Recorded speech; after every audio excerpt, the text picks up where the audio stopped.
salam dan bahagia. Perkenalkan, saya Komang Risma Kusuma Dewi, calon guru penggerak Angkatan 9 Kabupaten Jembrana. Pada kesempatan kali ini, saya akan menyampaikan aksi nyata modul 1.4 tentang budaya positif. Penerapan aksi nyata yang telah dilakukan yaitu 1. Mengimplementasikan konsep-konsep inti dalam modul budaya positif di lingkungan kelas saya. Dan yang kedua, membagikan pemahaman dan pengalaman dalam menerapkan konsep budaya positif pada rekan-rekan saya. Aksi nyata yang saya lakukan yang pertama yaitu mengimplementasikan konsep-konsep inti dalam modul budaya positif di lingkungan kelas saya. Selamat pagi anak-anak. Selamat pagi. Bagaimana kabarnya hari ini? Baik. Oke, bagus sosmed dalam keadaan baik. Jadi pada pertemuan kita hari ini, saya akan mengajak kalian untuk membuat keyakinan kelas. Pernah dengar nggak tentang keyakinan kelas? Oke, ada yang pernah, ada yang belum. Jadi sini saya jelaskan sedikit dulu tentang keyakinan kelas. Keyakinan kelas itu mirip-mirip dengan peraturan, ya. Di sekolah kan kita sering dengar ada peraturan sekolah, ada tata tertib. Nah, kalau keyakinan kelas ini yaitu peraturan yang ada di kelas, ya, seperti itu. Jadi keyakinan itu mirip dengan peraturan. Tetapi keyakinan itu berbentuk dalam suatu kesepakatan. Kenapa namanya keyakinan? Karena keyakinan ini nantinya akan kalian yakini pada diri sendiri untuk bisa mempertanggungjawabkan apa yang sudah kalian sepakati. Ya, jadi saya kasih contoh dulu. Misalnya, kalau saat kalian akan mengerjakan tugas atau ulangan, kalau ulangan tidak boleh apa biasanya? Mencontek. Ya, tidak boleh mencontek. Kemudian kalau sesama teman atau sesama guru kita harus saling apa? Saling menghormati, saling menghargai, itu ya. Tetapi bedanya keyakinan kelas atau peraturan kelas, maksudnya perbedaan antara keyakinan kelas dan juga peraturan itu, dalam keyakinan kita tidak menggunakan kalimat-kalimat negatif. Ya, jadi kita tidak menggunakan kata jangan, tidak boleh, itu tidak kita gunakan. Seperti tidak boleh mencontek atau tidak mengejek teman. Kita tidak menggunakan kalimat seperti itu. Kita gunakan kalimat positif. Kalau dijadikan kalimat positif bagaimana? Tidak mencontek, jadinya apa? Kita harus jujur dalam mengerjakan tugas. Kemudian biar kelasnya tetap bersih. Apa yang kita sepakati? Ya, membuang sampah pada tempatnya atau tetap menjaga kebersihan kelas. Oke, sedikit penjelasan saya tadi bisa dipahami kan? Bisa. Nah, sekarang kita mulai membuat kesepakatan kelas. Setuju? Setuju. Ya, jadi sekarang saya bagikan kertas apa namanya sticky note ini ke kalian. Nanti setiap orang membuat satu saja keyakinan kelas, ya. Apa yang ingin kalian yakini, kalian tuliskan di kertas ini satu saja. Kemudian kalian tempelkan di depan. Ya, kalau misalnya ini nanti nggak cukup, bisa ditempelkan di sebelah kiri kanannya dulu. Nanti saya akan pilih apabila ada yang kalimatnya sama, ya. Jadi nanti saya pilih satu-satu. Ada pertanyaan sebelumnya? Ya, jadi sekarang kita buat keyakinan kelas satu orang satu.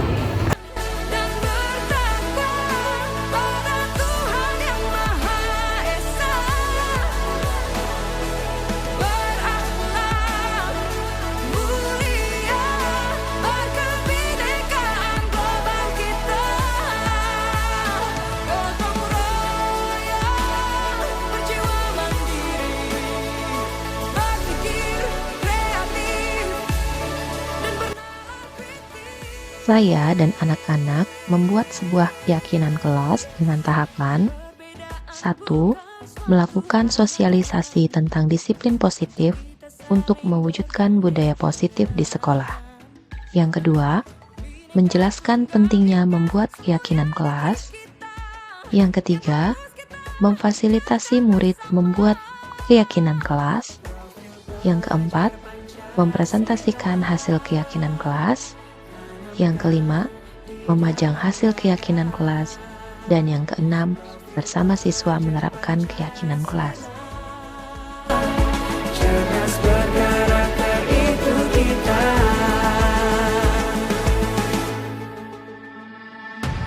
Beriman dan bertakwa pada Tuhan yang Maha Esa.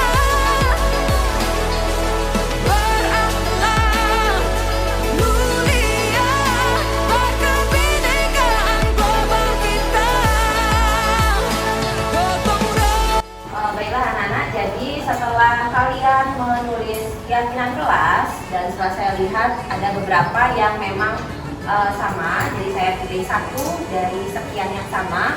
Hasilnya adalah ada 9 keyakinan kelas yang memang sudah kita sepakati. Jadi saya bacakan. Yang pertama, keluar kelas hanya saat diperlukan atau ada hal yang mendesak, saling menghormati dan menghargai teman dan guru, kemudian membantu teman tiket, mengikuti seluruh mata pelajaran di dalam kelas hingga selesai, datang ke kelas tepat waktu, kemudian menjaga keamanan dan ketertiban kelas, bertanggung jawab terhadap tugas yang diberikan oleh guru, jujur dalam mengerjakan ulangan, serta bertingkah laku dan berkata yang baik, sopan, dan jujur.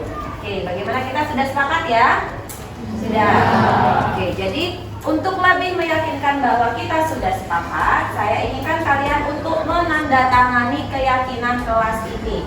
Jadi setiap siswa maju ke depan satu-satu memberikan tanda tangan di bagian ini, tanda tangan, kemudian di bawahnya diisi nama. Bisa ya? Bisa. Oke, kita mulai dari depan. Silakan. Profil pelajar Pancasila tanamkan di dalam dada. Profil pelajar Pancasila. Nama saya Sanjaya. Hari ini saya akan memberikan testimoni saya untuk pembuatan keyakinan kelas. Saya merasa sangat senang hari ini karena kita dapat melatih tanggung jawab pada diri kita sendiri. Semuanya, perkenalkan saya Tidian. Berdirinya saya di sini untuk menyatakan pembuatan keyakinan kelas ini sangat penting bagi pertanggungjawaban diri kita, dan perasaan saya sangat senang dalam pembuatan keyakinan kelas ini karena seru hari ini. Dan saya Melena Lalan, saya sangat amat senang dalam pembuatan keyakinan kelas ini karena bisa menumbuhkan rasa tanggung jawab kita sebagai seorang siswa dan kesadaran kita. Penerapan aksi nyata yang kedua yaitu membagikan pemahaman dan pengalaman dalam menerapkan konsep budaya positif kepada rekan-rekan saya. Selamat pagi Bapak Ibu semuanya. Terima kasih saya ucapkan karena Bapak Ibu sudah meluangkan waktunya di tengah kesibukan Bapak Ibu. Mungkin ada yang seharusnya hari ini mengajar di kelas dan sudah menyempatkan waktu untuk mengikuti kegiatan diseminasi. Ya, pada hari ini sebelum saya mulai, izinkan saya mengaturkan tangan jari umat. Om Swastiastu. Assalamualaikum warahmatullahi wabarakatuh. Salam sejahtera untuk kita semua. Shalom, namo buddhaya, salam kebajikan, salam dan bahagia. Salam bahagia. Baik Bapak Ibu, pada kegiatan pagi hari ini merupakan salah satu tugas saya pada pendidikan guru penggerak, yaitu untuk melakukan diseminasi berkaitan dengan budaya positif. Jadi di sini saya akan menyampaikan beberapa materi-materi yang telah saya dapatkan selama pendidikan. Jadi ini berkaitan pada modul 1.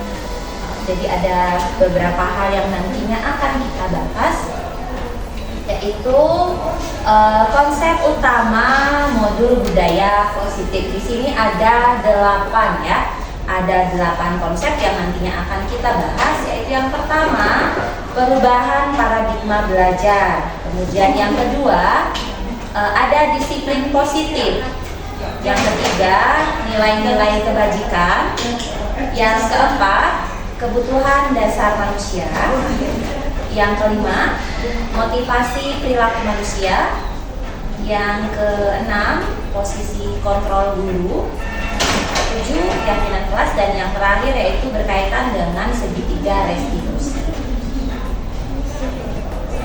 Nah, yang pertama yaitu tentang perubahan paradigma belajar ya. Ayo kita main tebak gambar dulu. Kira-kira ini gambar apa Bapak Ibu? Gajah. Ada gambar gajah, iya. Kemudian ada gambar apa lagi? Bunga. Bunga apa? Bunga melati. Ada huruf H. Kira-kira apakah itu? Yes, sama pintar. Iya, pasti pintar kan semuanya Bapak Ibu guru. Melatih gajah ya. Nah, kita bisa lihat bersama ya, di sini ada gambar seekor gajah. Seekor gajah. Enggak, Pak, gajahnya memang gendut ya, Pak. Enggak bunting ini gajahnya ya. Jadi gajahnya ini salah satu kakinya terikat ya. Terikat itu diikat tali salah satu kakinya. Nah, jadi apa yang kira-kira Bapak Ibu bisa bayangkan jika gajah tersebut telah dewasa? Oh, berarti ini anak gajah ya, bukan gajah bunting Pak ya. Anak gajah yang lagi di masa pertumbuhan agak gendut ya. Oke, di sini ada video. Seorang laki-laki berjalan melewati sebuah tempat pelatihan gajah. Dia menemukan bahwa gajah-gajah itu tidak dikurung di dalam kandang yang kokoh ataupun tidak diikat menggunakan rantai besi yang kuat. Yang menahan mereka untuk keluar dari tempat pelatihan itu hanyalah seutas tali yang diikat ke salah satu di antara kaki mereka. Kondisi ini sangat membuat si laki-laki bingung. Dia tidak mengerti kenapa gajah-gajah itu tidak menggunakan kekuatannya untuk memutuskan tali dan melarikan diri dari tempat pelatihan itu. Dengan kekuatan yang dimiliki para gajah, akan dengan sangat mudah mereka bisa memutuskan tali dan melarikan diri. Karena penasaran dan ingin tahu jawabannya, ia bertanya kepada salah seorang pelatih gajah yang berada di dekatnya. Dia bertanya, mengapa gajah-gajah itu hanya berdiri di sana dan tidak pernah mencoba melarikan diri? Kemudian salah satu pelatih itu menjawab, ketika gajah-gajah itu masih kecil, kami mengikat mereka dengan tali dan cara yang sama. Saat itu mereka mencoba kabur, namun selalu gagal karena kekuatan mereka memang masih lemah. Semakin besar saat kekuatan mereka bertambah, mereka masih percaya bahwa mereka tidak dapat melarikan diri dari tali itu, sehingga mereka tidak pernah mencoba untuk melarikan diri. Satu-satunya alasan gajah tidak bisa melarikan diri dari tempat itu adalah karena mereka berpikir bahwa mereka tidak mampu melakukannya, sehingga mereka merasa akan sia-sia saja jika mencoba. Ternyata kurungan atau rantai baja yang sangat kuat berada di pikiran mereka, bukan di kenyataan. Apa yang dialami oleh gajah ini sebenarnya banyak juga terjadi pada diri kita. Saat di masa lalu kita pernah mencoba dan gagal, maka terbentuk rantai besi dan penjara di dalam pikiran kita bahwa kita tidak akan pernah mampu melakukannya. Padahal di kenyataan, tidak ada penjara ataupun tidak ada rantai besi, melainkan pintu-pintu kesuksesan yang selalu terbuka untuk siapapun. Tidak peduli berapa banyak dunia berusaha untuk menghentikan Anda, jika Anda percaya Anda bisa mendapatkannya, maka Anda pasti akan berhasil. Percaya bahwa Anda bisa sukses adalah langkah paling penting untuk mencapai kesuksesan. Semoga sahabat semua terinspirasi. Jangan lupa subscribe dan like jika bermanfaat. Sampai jumpa. Baiklah Bapak Ibu, itu tadi video singkat tentang apa itu? Gajahnya ngapain? Terikat. Oke, jadi mungkin ada yang bisa memberikan tanggapan terkait dengan video gajah yang terikat dengan tali tadi. Mungkin ada yang tahu seperti apa pesan moralnya, atau apa yang bisa kita, nilai-nilai apa yang bisa kita ambil di sana. Ada? Oke, Ibu Sri silakan. kasih atas kesempatannya. Jadi tadi kita sudah menyaksikan, jadi gajah itu dari masih kecil dia diikat, kemudian dia waktu itu berusaha kabur tetapi dia tidak mampu kabur. Jadi dia berpikir, terus dia sehingga dewasa pun dia tetap berpikir bahwa dia tidak akan mampu kabur dari sana. Jadi dia tetap saja di sana karena memikirkan dirinya tidak mampu. Ya, jadi secara ini mungkin mindsetnya sudah merasa diri tidak mampu. Gitu Ya. tadi. Baik, terima kasih ya Bu Sri atas tanggapannya. Jadi memang benar, sebenarnya jika kita lihat dari video tadi, siapa kira-kira yang bisa mengontrol diri kita? Kira-kira siapa yang bisa mengontrol? Kita sendiri atau orang lain? Iya, benar sekali, diri sendiri. Mungkin Bapak Ibu masih ingat ya, waktu hari Senin 2 minggu lalu ya kalau tidak salah, ketika amanatnya Bu Eri di sana terkait tentang kalimat ajaib. Salah satu kalimat ajaibnya itu adalah saya bisa, ya. Jadi ketika kita sudah menanamkan mindset bahwa saya bisa, maka secara tidak langsung, ya, kita pasti akan meyakini bahwa oh saya harus bisa, saya akan melakukan hal ini, saya pasti mampu. Karena kontrol itu kan ada pada diri kita, bukan pada diri orang lain. Sama seperti gajah tadi, karena dia dari kecil memang sudah diikat kakinya dengan tali, dia merasa sudah tidak bisa kabur, sudah tertanam di mindsetnya bahwa dia nggak bisa kabur. Sampai dia sudah dewasa pun dia akan tetap berpikiran bahwa saya hanya bisa bergerak seperti ini aja, bergeraknya terbatas. Sekarang mulailah kita menanamkan mindset bahwa kita itu bisa, hanya kita yang bisa mengontrol diri kita sendiri, apa yang akan kita lakukan, apa yang harus kita lakukan, itu hanya kita sendiri yang bisa mengontrolnya. Jadi posisi kontrol itu ada pada diri kita, bukan pada diri orang lain. Nah, selanjutnya di sini ada tentang miskonsepsi tentang teori kontrol. Ada 4 miskonsepsi, yaitu yang pertama ilusi guru mengontrol murid, dan yang kedua ada ilusi bahwa semua penguatan positif, efektif dan bermanfaat, dan yang ketiga ilusi bahwa kritik dan membuat rasa bersalah mampu menguatkan karakter, dan yang terakhir ada ilusi bahwa orang dewasa berhak memaksa. Jadi ada 4 miskonsepsi tentang teori kontrol. Di sini saya akan jelaskan satu persatu. Yang pertama yaitu ilusi guru mengontrol murid. Nah, pada dasarnya kita sebagai guru itu tidak bisa memaksakan murid untuk berbuat sesuatu jika mereka memang memilih untuk tidak melakukannya. Nah, walaupun tampaknya guru itu sedang mengontrol perilaku murid, namun sebenarnya pada kenyataannya bahwa murid itulah yang mengizinkan dirinya untuk dikontrol. Karena kalau menurut teori kontrol itu di sana menyatakan bahwa semua perilaku memiliki tujuan, bahkan terhadap perilaku yang tidak sesuai. Ya, jadi kita akan melakukan sesuatu pasti ada tujuannya. Kayak kita makan, tujuannya apa? Untuk menghilangkan rasa lapar. Kemudian ketika malam hari gelap ini kamarnya, kita melakukan sesuatu, misalkan menghidupkan lampu, tujuannya biar apa? Terang. Iya, biar terang. Jadi seperti itu ya, bahwa setiap perilaku memiliki tujuan. Kemudian ilusi yang kedua, ilusi bahwa semua penguatan positif, efektif dan bermanfaat. Kadang kan kita berpikir gitu ya. Kasih aja siswanya itu reward, biar dia mau melakukan sesuatu, biar dia semangat, kan itu yang biasanya kita tahu. Nah, tapi di sini penguatan atau bujukan itu adalah bentuk-bentuk kontrol. Jadi segala sesuatu untuk mempengaruhi murid agar mengulang suatu perilaku tertentu adalah suatu usaha untuk mengontrol murid tersebut.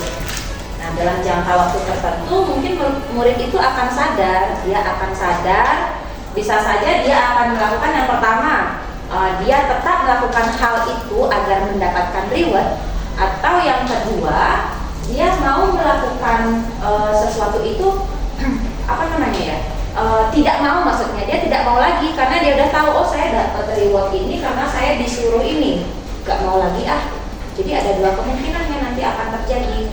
Dia akan tetap bergantung dengan kita, atau mungkin siswa itu akan menolak karena sudah tahu di balik reward itu apa yang harus dia lakukan. Konsepsi berikutnya yaitu ilusi bahwa kritik dan membuat orang merasa bersalah dapat menguatkan karakter. Kadang kan kita dengar berikanlah kritik atau masukan yang membangun, gitu ya biasanya kita mendengar ya. Nah, jadi menggunakan kritik dan rasa bersalah untuk mengontrol murid menuju pada identitas gagal. Biasanya seseorang yang diberikan kritik itu dalam hati kecilnya pasti akan merasa sedikit kecewa. Nah, di mana mereka belajar untuk merasa buruk tentang diri mereka. Oh, ternyata saya salah. Oh, yang saya lakukan tidak benar. Harusnya saya gimana dong? Saya nggak benar ya ini. Itu biasanya dalam diri siswa. Jadi mereka akan mengembangkan dialog diri yang negatif, akan selalu mengucapkan bahwa dirinya itu tidak baik atau tidak mampu. Nah, kadang-kala sulit bagi guru untuk mengidentifikasi bahwa mereka sedang melakukan perilaku ini, karena seringkali guru cukup menggunakan suara halus untuk menyampaikan pesan negatif. Kira-kira seperti apa biasanya Bapak Ibu memberikan suara halus itu? Ini PR-nya gampang kok, masa gitu aja nggak bisa? Pernah nggak seperti itu ke siswanya? Mungkin pernah ya. Ini gampang kok, kamu sebenarnya pintar, cuma kurang belajar lagi dikit. Niat kita kan memberikan motivasi, tapi ternyata itu tidak dianjurkan ya hal seperti itu. Kemudian yang keempat ya, ada ilusi bahwa orang dewasa memiliki hak untuk memaksa. Jadi banyak orang dewasa yang percaya bahwa mereka memiliki tanggung jawab untuk membuat murid-murid berbuat hal-hal tertentu. Nah, apapun yang dilakukan dapat diterima selama ada sebuah kemajuan berdasarkan sebuah pengukuran kinerja. Pada saat itu pula orang dewasa akan menyadari bahwa perilaku memaksa itu tidak akan efektif dalam jangka waktu panjang dan sebuah hubungan permusuhan akan terbentuk. Kadang kan biasanya orang dewasa, mungkin mayoritas dia itu beranggapan bahwa saya yang lebih duluan, lebih dulu merasakan menjadi siswa. Kamu seharusnya begini, menjadi ini, menjadi itu. Jadi mereka berpikir bahwa orang dewasa itu memiliki hak untuk memaksa, namun itu tidak dianjurkan karena nantinya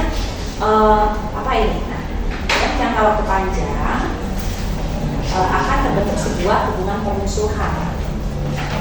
Jadi itu empat hal tentang miskonsepsi teori kontrol. Nah, jadi di sini saya mengutip dari pernyataan Stephen R. Covey dari Principle Center Leadership. Bila kita ingin membuat kemajuan perlahan, sedikit-sedikit ubahlah sikap dan perilaku Anda. Namun, bila kita ingin memperbaiki cara-cara utama kita, maka kita perlu mengubah kerangka acuan kita. Ubahlah bagaimana Anda melihat dunia, bagaimana Anda berpikir tentang manusia, ubahlah paradigma Anda, skema pemahaman dan penjelasan aspek-aspek tertentu tentang realitas. Nah, jadi seperti itu ya katanya Pak Stephen tentang stimulus respon menuju ke teori kontrol. Jadi seperti ini ya perubahannya.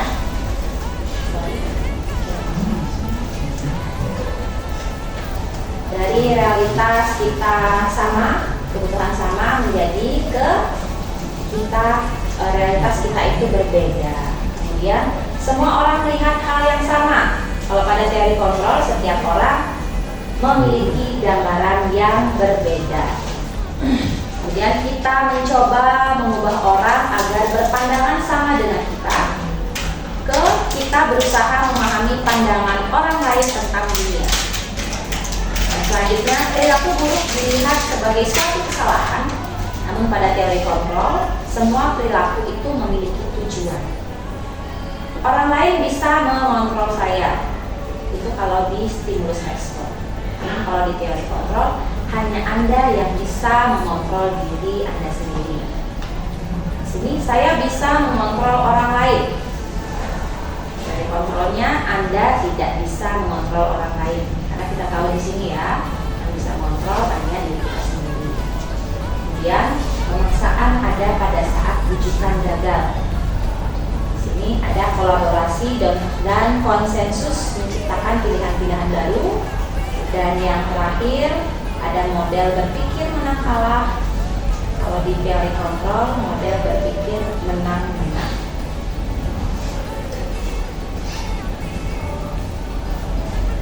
Di sini kaitannya dengan pembelajaran dengan paradigma baru. Jadi pembelajaran dengan paradigma baru ini merupakan pembelajaran yang memang dirancang berdasarkan prinsip pembelajaran berdiferensiasi, sehingga para peserta didik belajar sesuai kebutuhan berdasarkan tahap perkembangan sesuai teori psikologi modern untuk mewujudkan profil pelajar Pancasila.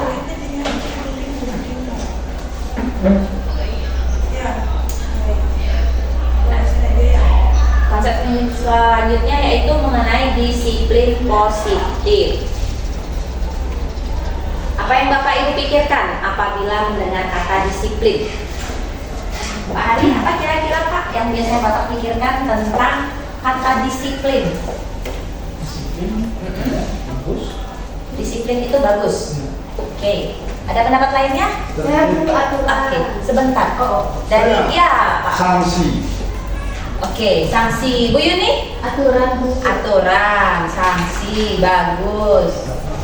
Bu Intan, apa yang Ibu pikirkan kalau mendengar kata disiplin? Serem. Oke. Bu Sri, gimana Bu Sri? Disiplin waktu. Disiplin waktu. Ada lagi Bu Chandra mungkin Bu. Apa yang Ibu pikirkan? Apa yang biasanya terbayang kalau mendengar kata disiplin? Disiplin itu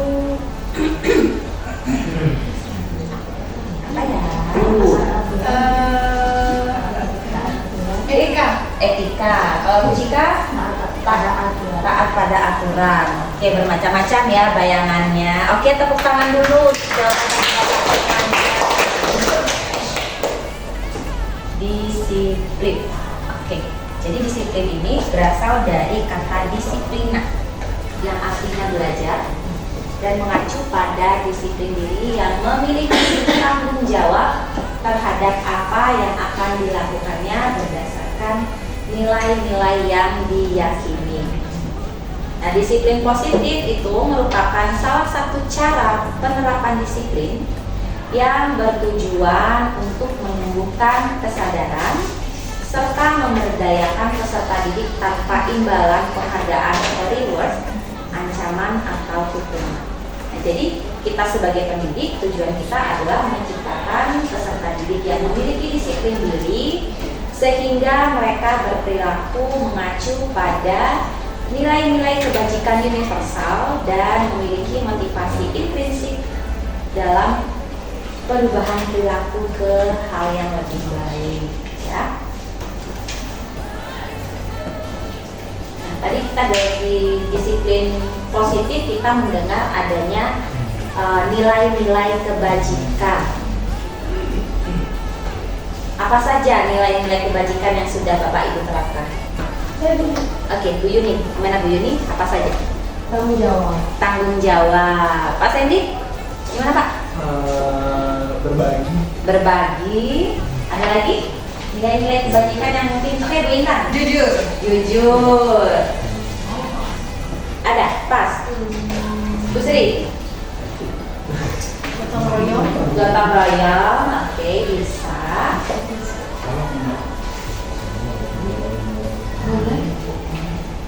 Nah, nilai-nilai kebajikan itu merupakan nilai yang disepakati bersama, lepas dari suku bangsa, agama, bahasa maupun latar belakangnya. Nah, di sini ada contoh nilai kebajikan institusi atau organisasi. Yang pertama, biasanya di sekolah kita sudah mengenal ini ya, profil pelajar Pancasila. Profil pelajar Pancasila ada nilai-nilai apa saja? Beriman dan bertakwa pada Tuhan Yang Maha Esa dan berakhlak mulia. Kemudian berkebinekaan global. Oke, maaf ya, ini ada sedikit tipu.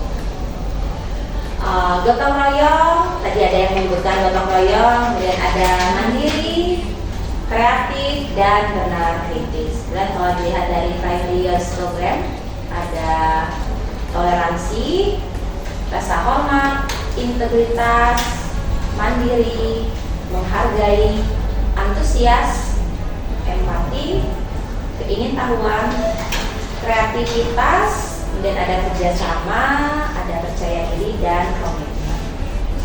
Nah, kalau tidak dari keterampilan hidup atau life skills, ada nilai-nilai dapat dipercaya, lurus hati, pendengar yang aktif, tidak merendahkan orang lain, dan memberikan yang terbaik pada diri.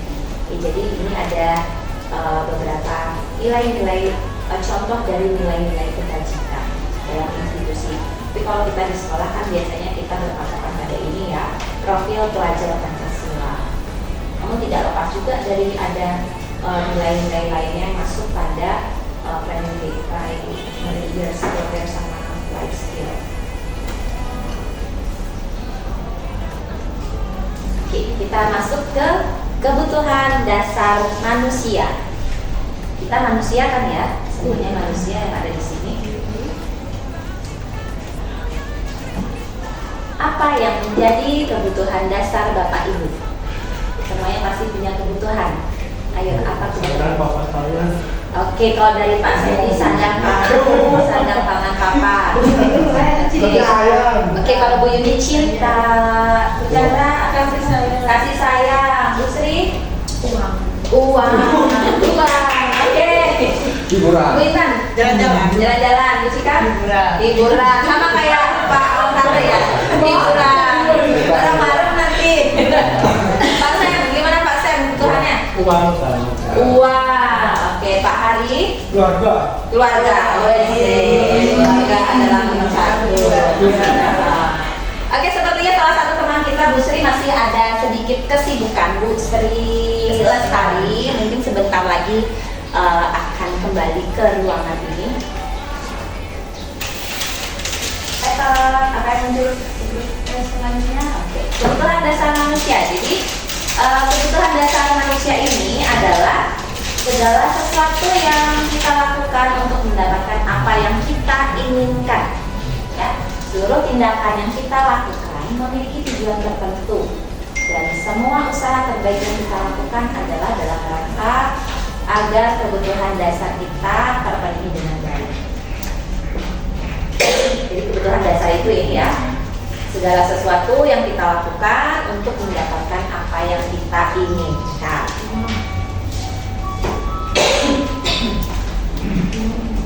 Apa saja kebutuhan kita? Ada 5 ya, ada 5 kebutuhan dasar manusia. Yang pertama, kebutuhan bertahan hidup. Oke, berarti Pak Sedi tadi kebutuhan bertahan hidup ya.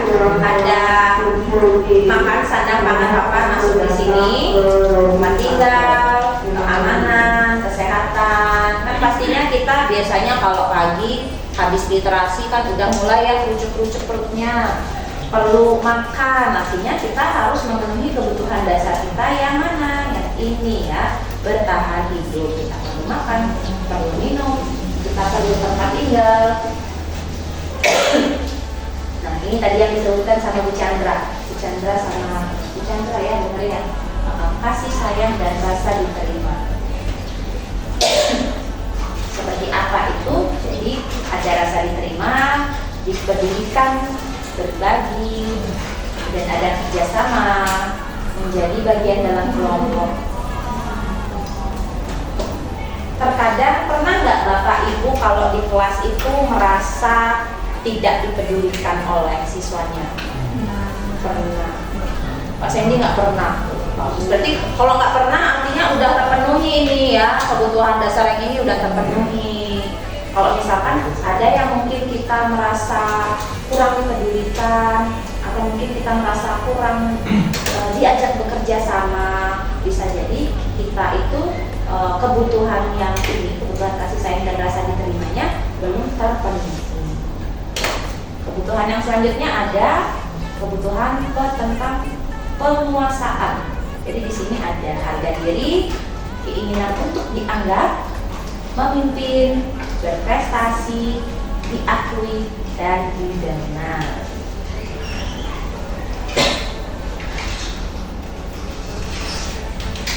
Dan yang keempat ada kebutuhan untuk kebebasan. Iya. Jadi kebutuhan akan kebebasan di sini ada mandiri, memiliki pilihan, mencoba hal baru, mampu mengendalikan arah dirinya. Ya, Bapak Ibu atau mungkin siswa-siswa kita pasti aja punya rasa untuk ingin mencoba hal-hal baru. Bahkan kita pun akan mengajarkan anak didik kita untuk mandiri. Nah, Bu Sri Lestari mungkin karena baru datang, kira-kira kebutuhan dasar yang mana paling mencolok, Bu? Saya untuk saat ini kayaknya kepengen kebebasan. Ingin kebebasan. Yang mana Bu yang belum terpenuhi Bu di antara di sini? Yang mana? Ya. Yang mana? Kok kebebasannya seru-seru atau mungkin ini kesenangan ya yang paling tepatnya? Oh, kesenangan. Pokoknya dua-duanya itu deh. Dua-duanya itu ya. Bebas jadi saya pengen lesiran. Pengen lesiran ya. Mungkin kayaknya kalau kebebasan ini Bu memiliki pilihan, memiliki pilihan. Ya, jadi saya pilihan memilih. Saya maunya ini aja. Jangan kerjaan kurang gitu ya. Oke, ini tadi yang siapa ya? Bu Cika ya sama Pak Otara ya. Terus kesenangan, humor, antusiasme, tertawa, hiburan. Oke, maksudnya di sini ya. Itu tentang 5 kebutuhan dasar manusia. Ayo kita diskusi sebentar. Kita mulai berdiskusi. Jeng apa muncul? Oke. Ini ada tentang si Dimas. Tahun ini Dimas genap berusia 17 tahun. Ia senang sekali ketika ayahnya mulai mengajarkan cara menyetir mobil. Setiap akhir pekan ia berlatih menyetir. Ia terlihat senang sekali berlatih sampai akhirnya ia bisa menyetir mobil dengan baik dan lancar. Ketika ibunya bertanya pada Dimas, apa yang membuat dia ingin bisa menyetir mobil? Ketika jawaban Dimas adalah seperti ini, kebutuhan apa yang ingin dia penuhi? Nah, kita lihat apa saja jawaban si Dimas. Aku merasa bangga dan keren. Ayo kira-kira kebutuhan apakah itu merasa bangga dan keren? Penguasaan. Penguasaan. Ini penguasaan juga. Oke. Kemudian biar bisa jalan-jalan naik mobil sama teman-temanku. Senangan. Aku senang bisa pergi ke tempat yang aku suka. Kebebasan ya tadi ya. Yang mana? Biar bisa jalan-jalan sama teman-teman. Kebebasan. Oke, ntar kita lihat jawaban akhirnya ya. Nah, terakhir nyetir mobil itu seru. Ya tadi sih dua. Yang penting gak kesenangan. Ayo yang mana? Jalan-jalan naik mobil sama temen-temenku. Apa kasih sayang mungkin ya? Seru bareng sama teman-teman gitu ya. Senang bisa pergi ke tempat-tempat yang aku suka. Nah, menyetir mobil itu seru. Kayaknya itu penguasaan ya. Ya, mari kita lihat jawabannya. Jeng jeng. Banyak penguasaan. Nah, aku merasa bangga dan keren. Itu termasuk kebutuhan penguasaan. Biar bisa jalan-jalan naik mobil sama teman-temanku, kasih sayang dan rasa diterima sama teman-temannya ya, jalan-jalan sama temannya. Aku senang. Kebebasan, happy ya. Bebas, bawa seru, baru senang. Ya, jadi seperti ini. Jadi pahamnya Bapak Ibu ya terkait dengan 5 kebutuhan dasar manusia. kita penuhi ya, karena itu merupakan kebutuhan dasar. Nah, kita masuk ke motivasi perilaku manusia. Nah, ada pertanyaan lagi nih untuk Bapak Ibu. Sebagai seorang guru atau sebagai seorang karyawan, saat Anda hadir mengajar di kelas tepat waktu, motivasi apakah yang mendasari tindakan Bapak Ibu? Apakah Bapak Ibu datang tepat waktu karena tidak ingin ditegur oleh atasan dan kemudian mendapat surat peringatan, atau Bapak Ibu ingin mendapatkan pujian dari atasan dan mendapat penghargaan sebagai karyawan atau guru berprestasi? Atau banyak tahunya ini ya, pilihannya ada 3. Atau Anda ingin menjadi orang yang menghargai waktu, menghargai diri Anda sebagai teladan bagi murid-murid Anda karena Anda percaya tindakan Anda sebagai guru akan dicontoh oleh murid Anda. Manakah motivasi yang paling kuat yang mendasari tindakan Anda? Atau bahkan kombinasi dari atau bahkan ketiganya? Saya takut tegur Pak Waka. Oh, takut tegur Pak Waka, Bu Sri. Pak Utara yang mana? Saya nomor 3. Nomor 3. Mas Endi yang mana Mas Endi? Kombinasi ketiga. Kombinasi ketiganya. Yang ketiga aja ya. Oke, jadi itu ya yang mendasari motivasi Bapak Ibu ya. Ada yang biar nggak kena tegur, ada juga yang karena memang kesadaran dirinya, ada juga yang karena semuanya. Pas ini mungkin iya, wah Mas Endi hari ini datang pagi. Alurnya mulai dari takut. Takut. Kan jadi dipuji, sehingga akhirnya tumbuh biar bisa diteladani. Iya, bagus ya Pak Sendi, ada perubahan.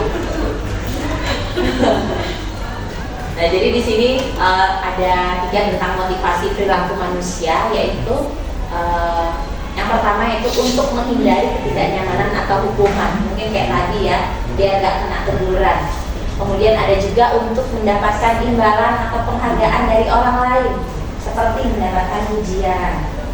Dan yang ketiga yaitu untuk menjadi orang yang mereka inginkan dan menghargai diri sendiri dengan nilai-nilai yang mereka percaya. Nah, dari 2 ini untuk menghindari ketidaknyamanan atau hukuman dan untuk mendapatkan imbalan atau penghargaan dari orang lain itu termasuk motivasi eksternal. Karena kan datangnya dari luar ya. Kayak tadi ini misalkan contohnya dari Bu Sri, biar tidak kena teguran dari Bapak Waka, kan datangnya dari luar. Kemudian mungkin dari Pak Sendi biar mungkin dapat pujian. Kita dipuji oleh orang lain juga, gak apa-apa, gak masalah, kan dipuji.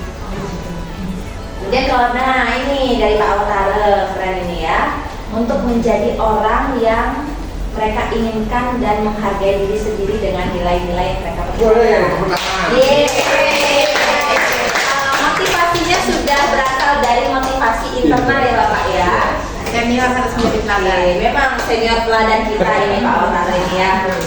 Nah, jadi kita sebagai pendidik ya, sebaiknya kita hindari hukuman dan pemberian penghargaan berlebihan kepada siswa agar meminimalisir motivasi eksternal dalam diri mereka ya. Jadi kita usahakan untuk memunculkan ini motivasi internalnya. Jadi kurangilah ini motivasi eksternalnya ini, dikurangi untuk meningkatkan motivasi internalnya.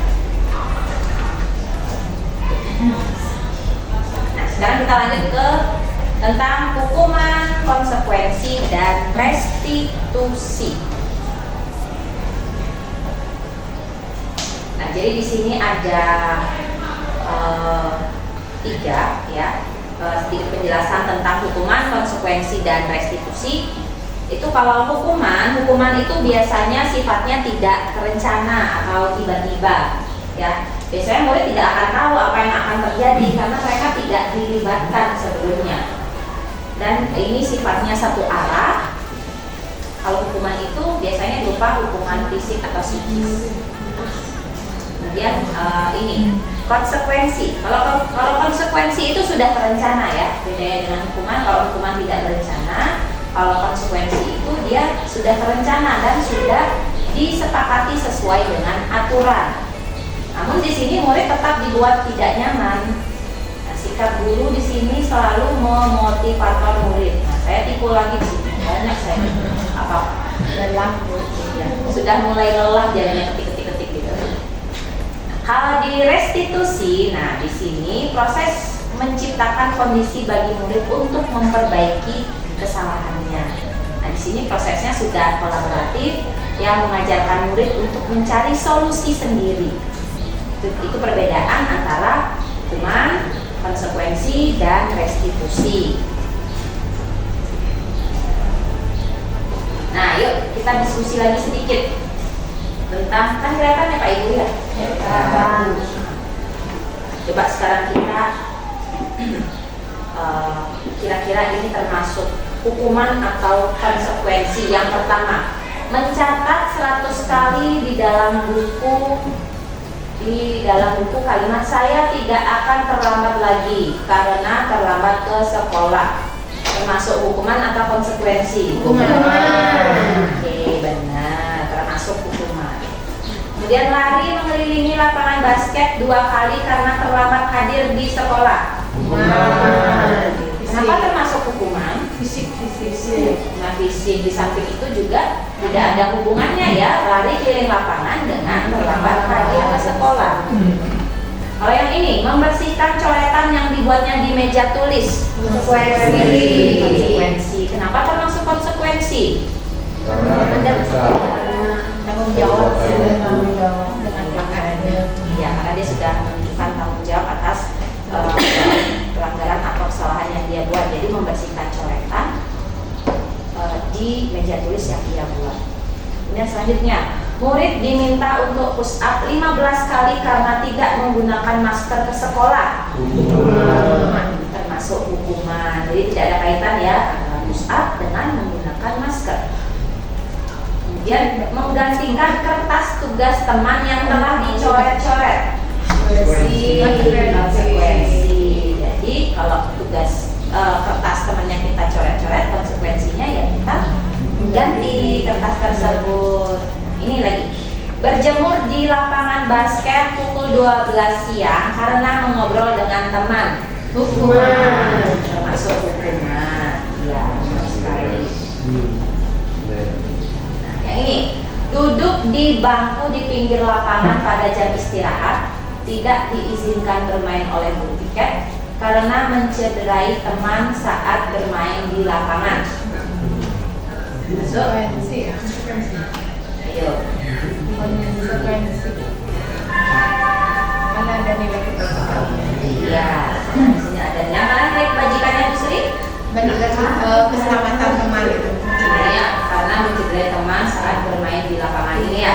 Keselamatan. Nah, kalau yang ini, terlambat hadir di pembelajaran daring 15 menit dan diminta untuk tinggal 15 menit sesudah kelas selesai untuk membahas ketertinggalan pelajaran.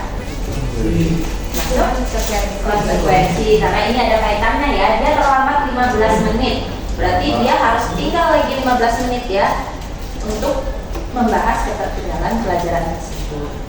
Kemudian yang ini, nah Pak Ari, lari mengelilingi lapangan basket 2 kali karena terlambat 10 menit untuk pelajaran PJOK. Termasuk hukuman atau konsekuensi? Gimana Pak Ari? Itu termasuk hukuman atau konsekuensi? Bapak Ibu yang lain bagaimana? Ya, karena pelajaran PJOK.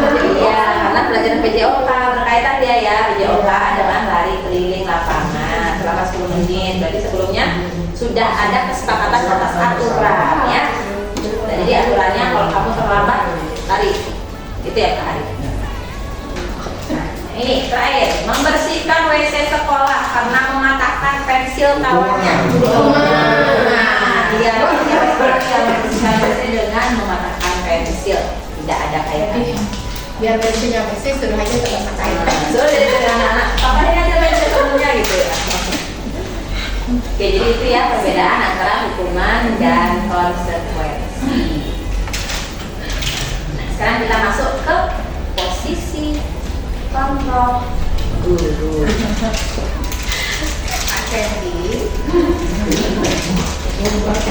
Ayo kita berdiskusi lagi ya. Untuk ke belakang. Oh, mau ke toilet dulu? Iya, Bapak sih silakan. Kan ntar balik lagi Pak ya. Oke, kita berdiskusi dulu. Diskusi dulu. Iya. Ayo, nah jika salah seorang murid Bapak Ibu tertidur di dalam kelas saat Bapak Ibu menjelaskan pelajaran, apa yang Bapak Ibu lakukan? Biarkan saja. Itu nanti. Dibangunkan. Gimana Pak Sen? Dibangunkan. Disuruh cuci muka. Ada nggak yang dibiarkan atau mungkin di videoin siswanya tidur gitu? Ada nggak? Ada dulu. Saya pernah ada.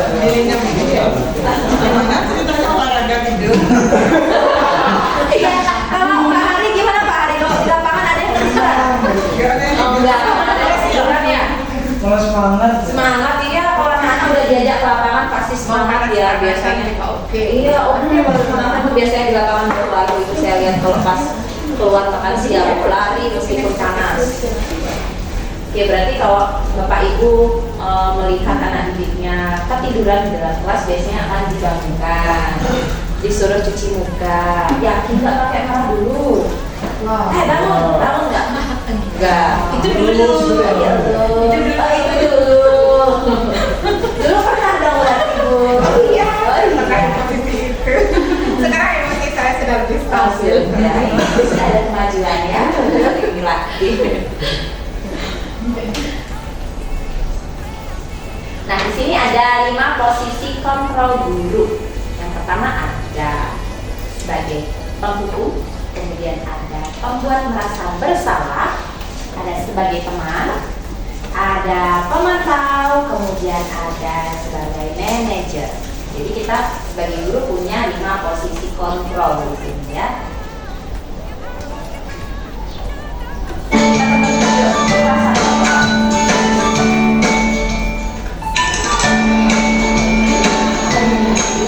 Pagi anak-anak, silakan PR yang kemarin ibu berikan diletakkan di meja. Anton, kamu sudah mengerjakan belum? Belum mengerjakan saya. Kamu selalu ya nggak ngerjain PR. Sekarang kamu duduk di depan, lalu tulis. Saya berjanji tidak akan mengulangi lagi. Saya berjanji akan berusaha menjadi murid yang rajin belajar sampai pelajaran saya selesai. Yang kedua, sekarang. Pagi anak-anak, hari ini ada tugas. Ada yang belum mengerjakan? Anton, kamu sudah mengerjakan? Belum Pak. Kamu nggak ngerjain tugas ya? Kamu mau jadi apa nanti? Kamu lihat sekolah nggak sih? Coba bayangkan orang tuamu betapa kecewanya sama kamu. Kamu itu sudah kelas 5. Harusnya bertanggung jawab sama dirimu sendiri. Maaf Bu, saya terlambat. Ya udah, nanti jangan diulangi lagi ya. Kalau kamu rajin, ibu senang lihatnya. Ya, lain kali apa tuh ya masuknya. Tas dulu dong. Kita ketemu. Wah, jadi aku terlambat lagi. Apa ya?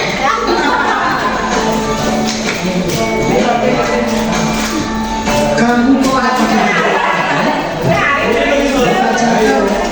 kamu sudah 3 kali loh nggak ikut olahraga bulan ini. Iya Pak, 3 kali berarti saya dapat sanksi Pak.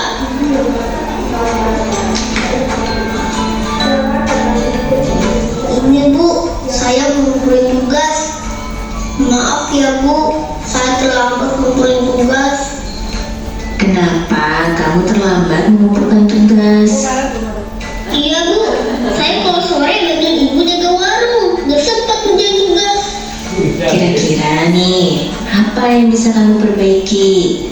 supaya kamu bisa mengerjakan tugas tepat waktu. Coba, kapan biasanya kamu membantu ibu jualan? Jam 6 sampai jam 8 malam, Bu. Bagaimana kalau kamu membuat jadwal? Kapan kamu akan mengerjakan tugas? Oh gitu ya, Bu. Saya coba deh, Bu. Terima kasih, Bu. Jadi itu ya. Oke, tepuk tangan dulu.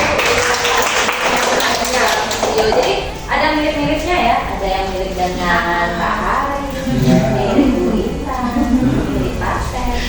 Sengaja ya. Urutan aja Bu.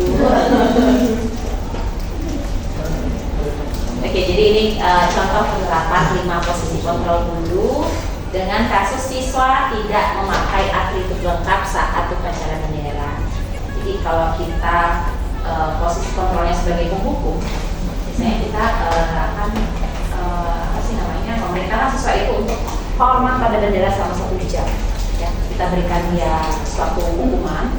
Kemudian jika posisi kontrolnya sebagai pembuat merasa bersalah, biasanya kata-kata yang sering diucapkan adalah seperti ini. Berapa kali Bapak Ibu harus memberitahu kamu, selalu saja mengecewakan. Jadi dengan menggunakan kata-kata seperti itu, siswanya pasti akan merasa bersalah dia. Itu makanya disebut sebagai pembuat merasa bersalah. Kemudian posisi kontrol selanjutnya yaitu kalau sebagai teman. Nah ini yang tadi ibu gurunya ngajakin tos itu ya, karena dia terlambat di kayak dibiarkan aja. Jadi biasanya kalimat yang diucapkan seperti ini. Ayo dong ikuti aturan sekolah, tolong bantu Bapak Ibu ya, sekali ini aja. Ya sudah, nggak apa-apa gitu kan ya. Lain kali jangan sampai berbuat seperti itu lagi ya. Jangan gitu dong, nggak kasihan sama ibu atau nggak kasihan sama bapak. Itu biasanya, ini posisi kontrol kita berarti udah menunjukkan kita sebagai teman. Kemudian kalau sebagai pemantau, nah dia, kamu sudah melanggar peraturan sekolah, kamu tahu konsekuensinya. Nah setelah upacara beri atributnya ke koperasi dan jangan diulangi lagi. Itu sebagai posisi kontrol sebagai pemantau. Kemudian bagaimana kalau kita sebagai manajer? Nah sebagai manajer ini itu yang terakhir tadi itu ya. Apakah kamu tahu kesalahanmu? Kira-kira bagaimana kamu memperbaiki kesalahanmu? Nah itu kalau posisi kontrol sebagai manajer. Nah, kita sebagai guru sebaiknya memang ada di sebaiknya memang ada di posisi kontrol sebagai manajer ini ya.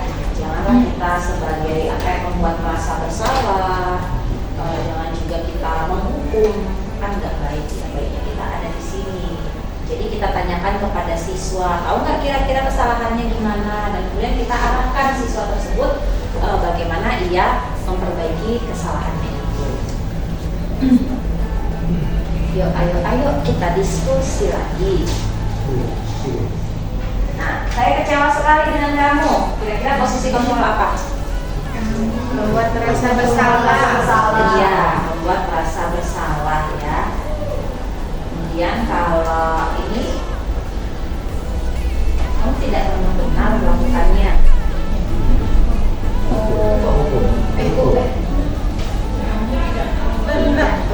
Benar sebagai tidak pernah, kata kuncinya ke sini. Kalau dia tahu tidak pernah, artinya guru ini sering ngapain ya? Mantap. Iya, sebagai mantap. Tidak pernah, keren Bu Sandy. Sandy sering ini ya sebagai pemantau ya. Pantauers ya. Nah, kemudian apa rencanamu untuk menyelesaikan masalah ini?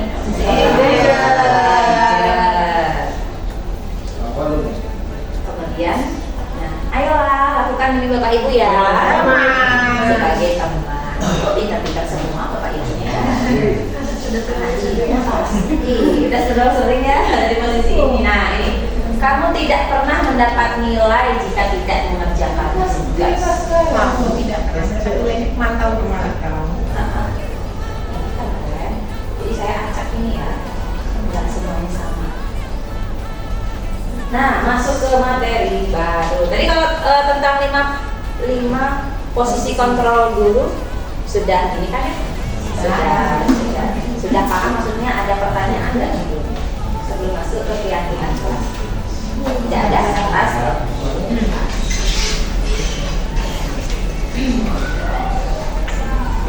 Kita masuk ke keyakinan kelas. Permisi Bu. Iya Pak, silakan. Anggota kita lengkap lagi bersepuluh ya. Oke, untuk Pak Watara, tadi kita udah bahas terkait dengan 5 posisi kontrol guru ya. Ada kita di sana sebagai pembuat merasa bersalah, ada sebagai penghukum, ada sebagai pemantau, sebagai teman, dan juga sebagai manajer. Namun kita sebagai guru lebih baik atau sebaiknya kita berada pada posisi manajer ya, karena di sana kan kita harus tanyakan dulu kepada siswa kalau dia berbuat salah, kira-kira dia sadar nggak sih kesalahannya dia apa, kemudian kita arahkan apa sebaiknya yang akan dia lakukan. Gitu ya Bapak ya. Sekarang kita sudah masuk ke keyakinan kelas. Sudahkah Bapak Ibu membuat keyakinan kelas atau masih berupa peraturan kelas? Sudah. Oke, ada yang sudah, ada yang masih berupa peraturan.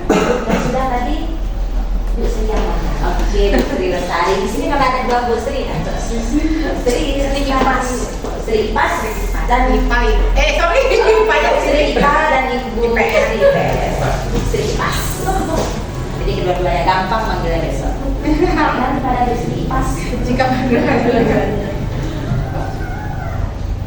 Oke, keyakinan kelas. Mengapa keyakinan kelas bukan peraturan kelas? Yuk, kenapa? Ditanya sama ibu. Mengapa kita memiliki peraturan tentang menggunakan helm pada saat mengendarai kendaraan roda 2 atau motor? Ayo, kenapa? Keselamatan. Agar selamat ya. Selamat di jalan. Apanya yang selamat? Palannya ada. Juga uangnya selamat. Uangnya selamat. Oke, selamat semuanya ya. Selamat semua. Tadi Selamat bilang, berkendara. kan selamat uangnya ya. Oke, jadi kita meyakini bahwa kalau menggunakan helm itu kan demi keselamatan. Nah, jadi keyakinan seseorang ini akan lebih memotivasi seseorang dari jalan. Ya, seseorang akan lebih tergerak dan bersemangat untuk menjalankan keyakinannya daripada hanya sekedar mengikuti serangkaian peraturan tertulis tanpa makna. Sama kayak kita meyakini itu tadi tentang penggunaan helm. Saya yakin kok dengan menggunakan helm saya selamat ya. Nyawa saya selamat, uang saya selamat, ya semua selamat. Ini berkaitan dengan pembentukan keyakinan kelas. Jadi kalau pembentukan keyakinan kelas itu biasanya keyakinan kelas ini akan bersifat abstrak. Kemudian pernyataan-pernyataannya itu berupa pernyataan universal dibuat dalam pernyataan positif. Kemudian muatnya tidak terlalu banyak ya, sedikit saja agar mudah diingat dan disesuaikan dengan kondisi kelas dan sekolah sehingga mudah diterapkan, serta semua warga sekolah atau warga kelas dilibatkan dalam membuat keyakinan kelas. Jadi keyakinan kelas ini buatnya sama-sama, semua siswa itu kita libatkan, siswa yang di kelas itu kita libatkan, karena kan namanya keyakinan kelas. Kalau peraturan kelas itu peraturan kelas itu Iya, kelas ya. ya lidah saya kayak sudah mulai ini dia selimutan. Bedanya dengan peraturan kelas itu, peraturan kelas biasanya kan menggunakan pernyataan-pernyataan negatif ya, dan berupa larangan-larangan, misalkan dilarang membuang sampah, jangan mencontek. Jadi masih menggunakan kalimat-kalimat yang menggunakan pernyataannya masih negatif. Itu kalau tadi peraturan kelas. Nah, ini contoh keyakinan kelas. Apa saja ini? Keyakinan kelas 7 ya. Ada 3 keyakinan kelas, yaitu hormat, bekerja, dan diterima dan dimiliki. Kalau tentang hormat, jadi di sini kami meyakini bahwa sangat penting untuk menghormati semua orang dan barang milik orang lain. Jadi di sini apa saja, ada nilai-nilai apa saja, ini ya, nilai menghormati, hormat. Kemudian kalau bekerja, kami meyakini bahwa sangat penting untuk mengerjakan segala pekerjaan atau mengikuti kegiatan yang telah ditugaskan. Dan yang ketiga,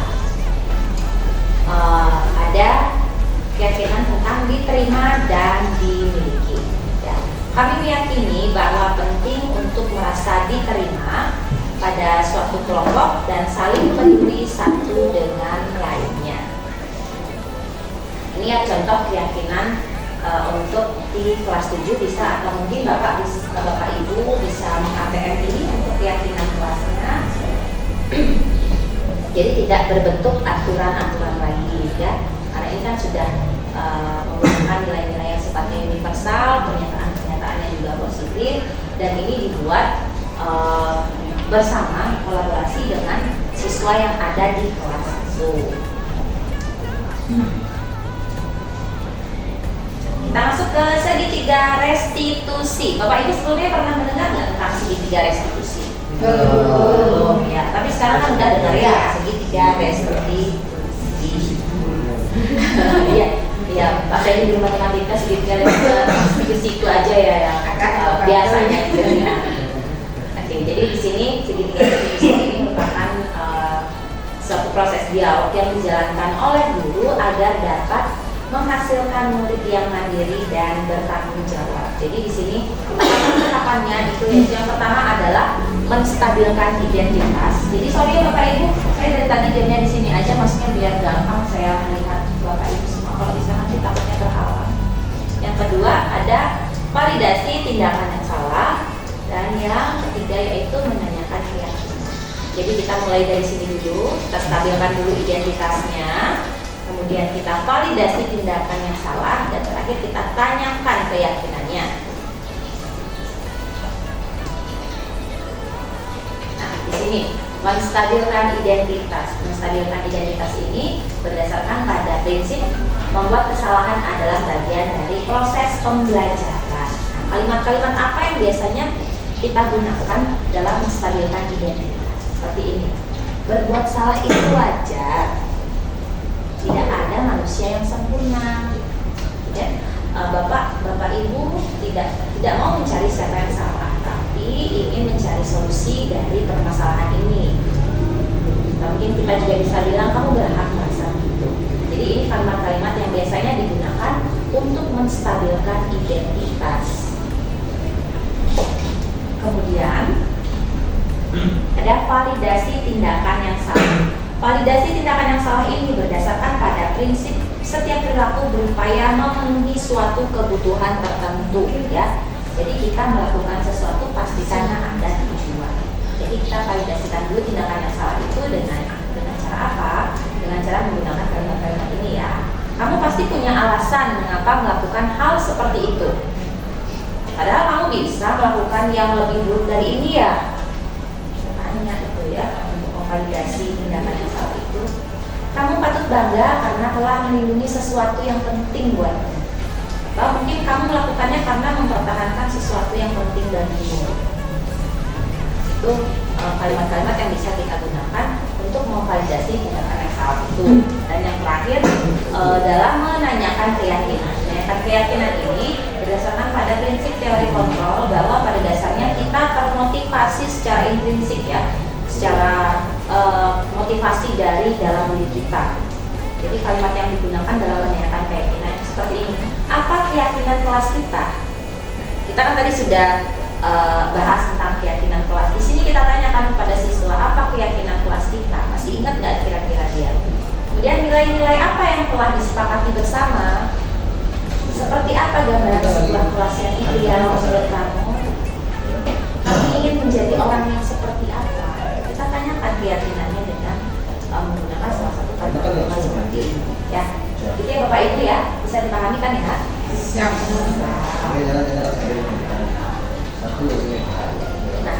Nah, di sini saya akan menayangkan dua video terkait contoh penerapan segitiga restitusi yang saya terapkan bersama siswa. Nah, di sini ada kasus yang pertama, yaitu Medi. Di sini merasa bosan karena pada saat pelajaran IPS guru yang mengajar berhalangan hadir, ya. Ia pun akhirnya mencoret-coret meja di kelas untuk mengisi waktu luangnya. Oke, kita nonton dulu video. Di sini ada saya. Selamat pagi, Bu Risma. Selamat pagi, Medi.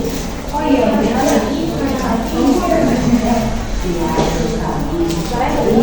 saya dengan kurang keras. Saya mendapatkan laporan dari salah satu teman-teman kelas. Kayak tadi kamu mencoret-coret meja. Oh, itu benar. Itu kan saya bosan, Bu. Bosan? Kenapa bisa bosan? Karena tadi guru matkul IPS-nya tidak masuk ke kelas. Jadi saya melakukan sesuatu kegiatan seru, yaitu mencoret-coret meja, Bu. Itu alasannya. Memangnya gurunya tidak memberikan tugas di kelas? Memberikan sih, Bu, tapi kan deadline-nya nggak hari ini juga. Jadi tidak harus memberikan itu. Iya, di sini banyak. Jadi di sini itu tidak ingin menyalahkan siapapun. Selamat pagi, Bu Risma. Selamat pagi, Dedi. Oh iya, Bu, tadi Seperti agak kepotong ini untuk video yang pertama. Masih ada video yang kedua. Tenang saja. Kita langsung ke kasus kedua. Mungkin lelah dia semuanya di video itu dia agak kepotong, ya. Oke, di sini untuk kasus yang kedua, Bu Risma lagi ya, mendapatkan laporan dari salah satu siswa di kelas bahwa ada seorang anak yang bernama Titian melakukan tindakan perundungan secara verbal terhadap temannya yang bernama Merin. Kita lihat bagaimana. Oke, Titian, semua Titian sekarang. Gimana kabar kamu hari ini? Baik, ya. Ini sekarang saya menjawabnya. Jadi, aku mengambil kamu ke ruangan ini karena tadi ibu mendapat laporan dari salah satu Risma ya.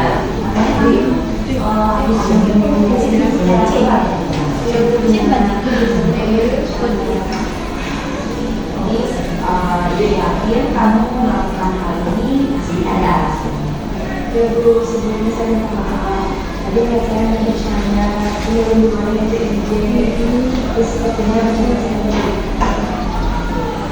Sekarang coba kita pikirkan kembali, kira-kira kamu bercanda dengan bercanda itu sesuai dengan keyakinan kelas kita. Kira-kira keyakinan kelas yang mana yang sudah kamu lakukan?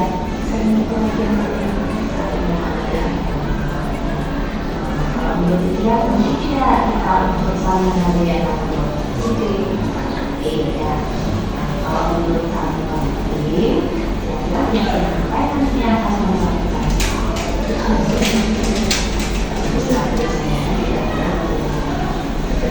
Ya, dia yang memperbaiki diri sendiri. Melakukan untuk memperbaiki usaha ini dan harus sebelumnya memiliki cara berbicara, harus memiliki sekali ya.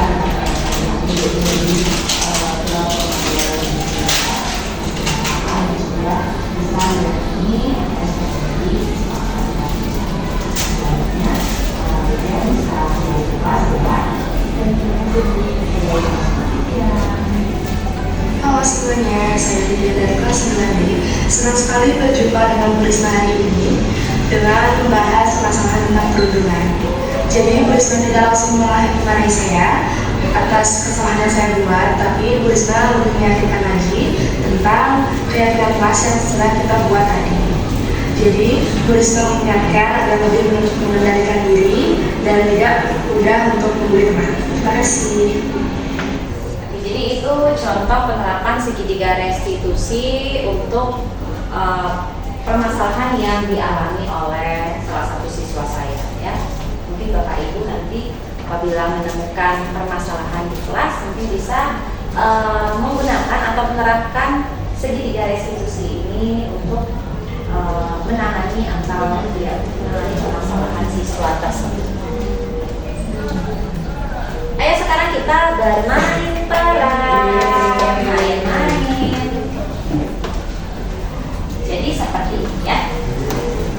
menjadi Ali, ada yang menjadi guru atau pak guru. Ya. Anda bernama Ali, seorang murid kelas 8 SMP Pelindung. Sewaktu jam sebelum istirahat makan siang baru dimulai, Anda melihat Amira yang sedang memperhatikan hasil ujian atau ulangan yang didapatkannya. Anda menghampiri Amira dan bertanya berapakah nilai yang didapatkannya. Amira menjawab mendapatkan hasil 60. Seketika Anda merasa senang dengan nilai 90 yang Anda dapatkan. Rasa senang itu Anda keluarkan dengan mengucapkan, "Yeay, nilai saya lebih bagus dari kamu. Kamu tidak belajar dengan benar sih.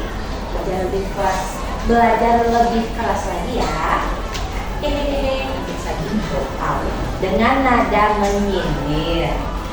Amira yang mendengar itu langsung tiba-tiba terlihat sedih dan terlihat mulai menangis.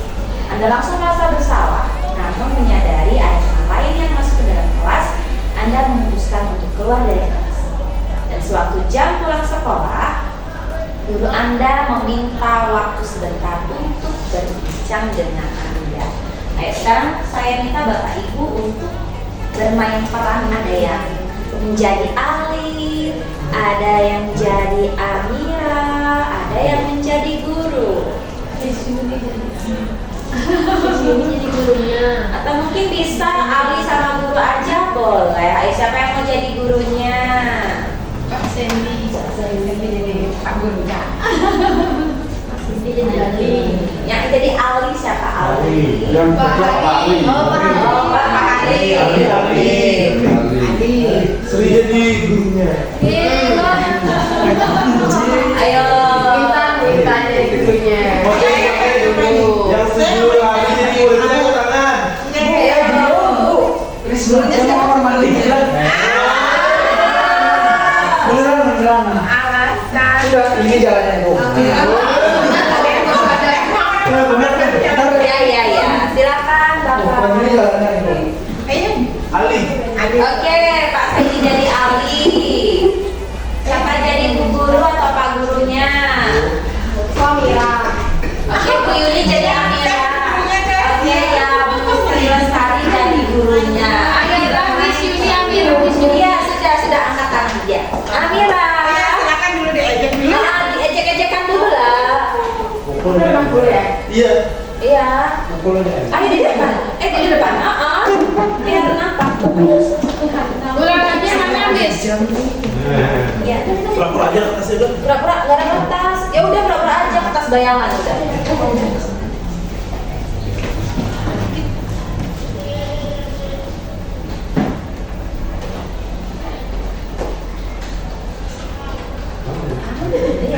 Ayo. Mau diskusi tentang? Oh, diskusi bentar ya. Iya.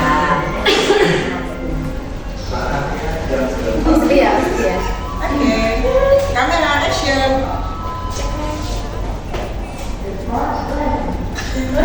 Kamu dapat ulangan berapa? 60. Aku dapat 90. Makanya belajar yang bagus. Ulangan cuma dapat 60. Nggak belajar kemarin ya. Ih, batu ini rompang nomor berapa bisa? 90. Dia aja kesalahin 1 gara-gara belajar. Dia nggak dapat 100.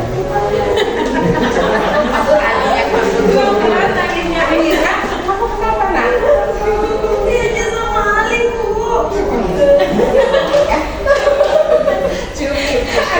Tenang dulu yuk, masuk ke kelas dulu yuk.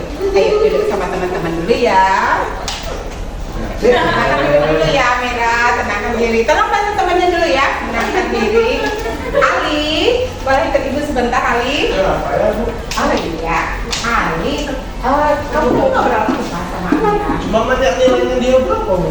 Oh cuma nanya nilai. Iya. Terus ketika nanya nilai, kenapa Amiranya jadi sedih? Nggak tahu dia aja baper Bu. Kan saya bilang nilai saya 90, dia 60. Oh, nilainya Ali 90, Amiranya dapat 60. Wah keren berarti ya Ali luar biasa.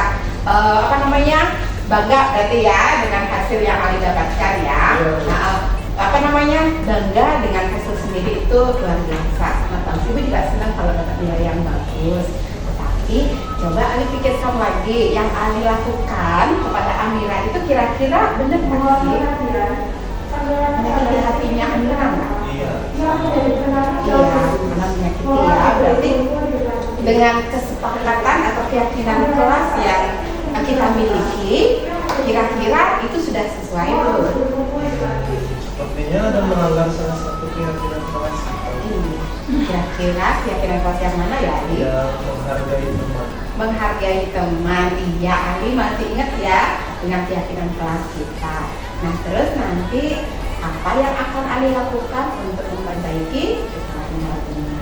Terus selanjutnya kalau misalkan kayak gitu cukup nanya aja, habis itu nggak saya pamer-pamernya lagi, nggak saya jadi.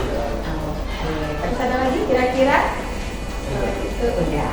Keyakinan kelasnya nanti lebih dimantapkan lagi ya, menghargai teman. Jadi bukan hanya Amira saja, tetapi juga teman-teman yang lain. Ya, Ibu bangga dengan hal yang akan Ali lakukan selanjutnya. Oke, terima kasih Ali. Boleh balik lagi. Iya, silakan.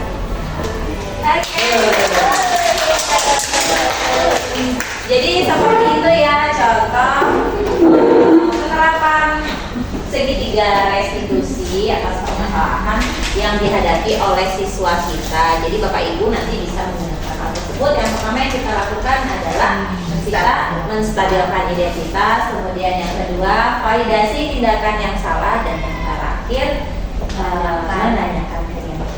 Baiklah Bapak Ibu,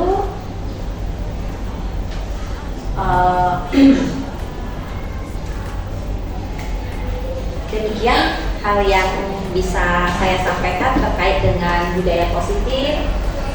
Saya berharap apa yang saya sampaikan hari ini bisa bermanfaat untuk Bapak Ibu sekalian. Apabila selama penyampaian ada kata-kata saya yang salah, mohon dimaafkan, dan mungkin nanti ke depannya terkait dengan pendidikan guru penggerak ini pasti ada hal-hal positif yang akan saya dan teman-teman calon guru penggerak lainnya akan sampaikan kepada Bapak Ibu, tentunya untuk kemajuan sekolah kita bersama. Ya, itu saja dari saya. Saya tutup untuk para Mas Santi, Om Santi, Santi, Santi. Demikian tadi penerapan aksi nyata modul 1.4 tentang budaya positif. Semoga bermanfaat.